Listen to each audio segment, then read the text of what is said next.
Welcome to the Slop Farm. Enjoy the video. You'll start by confirming prerequisites. Charge the watch, install Noisefit, and enable Bluetooth plus location on the phone. Once done, open the Noisefit app and sign in or create an account. This links your profile to device data. Now put the watch into pairing mode, usually found in Settings Bluetooth or by long pressing the pairing prompt.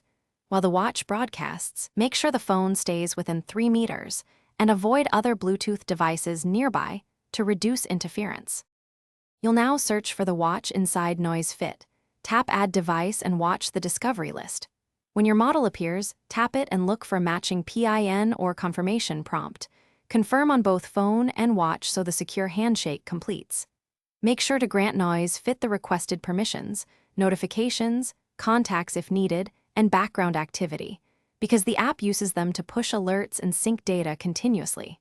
Once the sync begins, keep devices close and avoid restarting either, until finish by adjusting profile data and sync preferences so data maps correctly. Set notification types, watch faces, and health goals.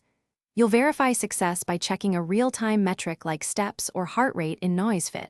A live update confirms a healthy connection. If things go wrong, try the key troubleshooting step. Restart both watch and phone, toggle Bluetooth and location off then on, and reopen Noisefit.